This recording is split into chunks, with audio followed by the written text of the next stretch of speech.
Time for hot picks. Our guest has selected three names that he calls ideas in, quote, no-brainer growth. He says these companies are trading at reasonable prices, and sure, they have benefited from the growth in AI, but they also have strong expansion prospects without it. We're joined by Gil Luria, Head of Technology Research at D.A. Davidson. Always great to see you, Gil. Can we start off with your first idea? I saw it actually advertising on the Toronto subway today, Monday.com, work collaboration software, and you like to look at this one? Yeah, so Monday.com is the leader in work collaboration software, and it's really taken hold with the small business community that want to have workflows and collaboration, and Monday comes in and does that for them, but it also helps them then organize their data into a unified data schema, which means that then Monday can sell them on operation software and customer relationship management software, and that's led to them having growth in the 20% range, and recently in the mid-20s range, which is very hard to find, and yet they're trading at only 25 times cash flow. Mm-hmm. So it's a great company that's trading at the lowest multiple it's ever traded at. Let's get on to your next idea then, Snowflake, analytic database software. And of course, we've all got drawers full of old electronic wires and adapters. And lots of companies have too much data. So Snowflake helps with that. That's right. So if you want to organize your data in the cloud so you can do reporting on it, Snowflake has become the default for that. So again, even before AI, as a company growing in the 20s, now because there's so many more applications being created by AI, so much more need for data, so much need for data to be in one place so the AI can work, Snowflake's helping companies with that. Their revenue is now accelerating into the high 20s based on that. And they're really the default for doing this. It's really just them, Databricks, which will go public later this year, or using the hyperscalers. So as AI grows, the usage grows, the need for Snowflake grows. And finally, Datadog. It's an observability software company, because old software is notorious sometimes for nobody documented it when it was created, but they're scared to change it because it might make the whole edifice collapse. But Datadog helps you monitor your applications and is particularly important as AI proliferates. That's right. So same story as Snowflake, already growing in the 20s, doing great, based on helping you observe all of your software and infrastructure. But with AI, more software, more infrastructure to monitor, trickier infrastructure. So that's accelerating Datadog's revenue. And as it happens, they also have all the native AI companies as customers. So a customer like OpenAI itself just has contributed 2 to 3 points of growth to Datadog as a customer. So two different ways where AI is driving revenue acceleration at Datadog. It's interesting, just looking at Datadog, it has bounced off its lows of earlier this year. It seems to have escaped the concerns people have had about the influence of AI on the software business and just how unpredictable that is. That's right. So AI is purely a good thing for Datadog. There's no new competition coming because of AI. And Datadog has such a big lead in serving these AI companies that they should continue to grow at these rates, double revenue in the next 3 years. And is Snowflake a similar story that you could argue that they actually gain from AI?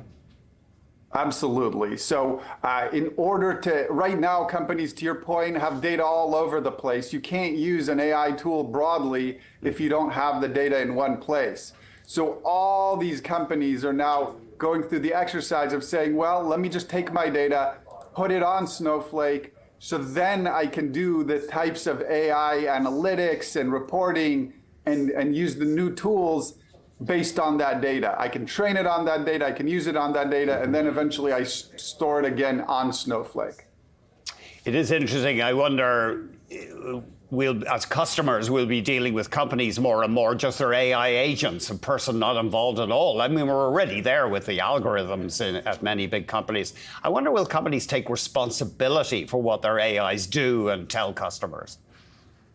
They have to. The liability is still there. I think we had a famous case last year where an airline told a customer they're going to get the bot told a customer they're going to get full refund for their ticket, in spite of the fact that they didn't deserve it.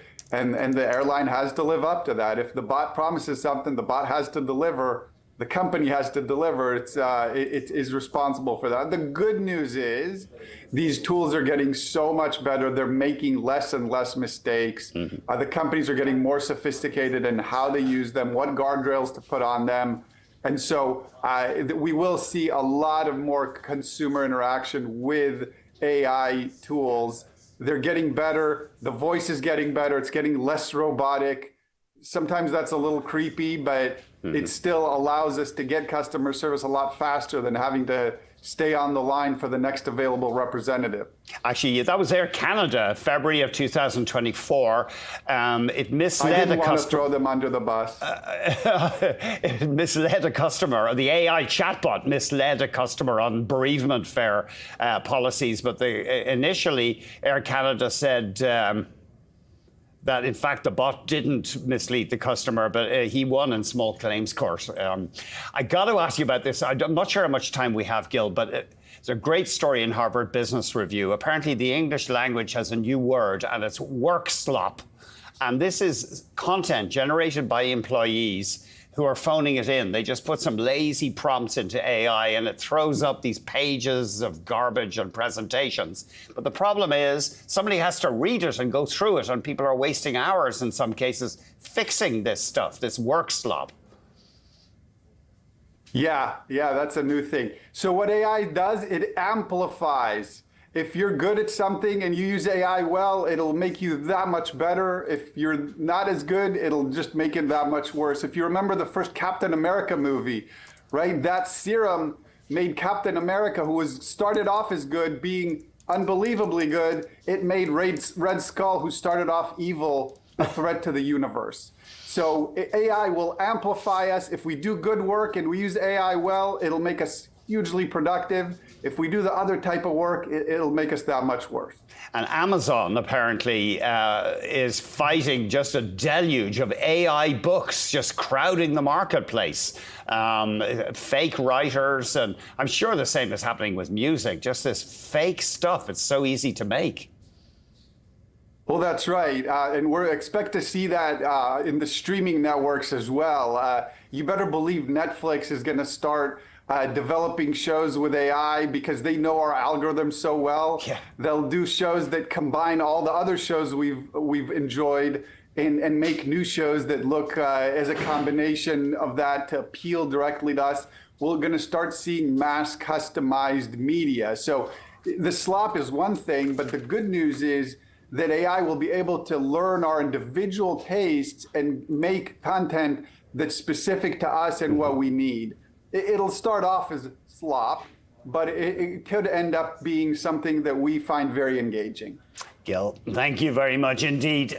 Gil, excuse me, Gil Luria, Head of Technology Research at DA Davidson.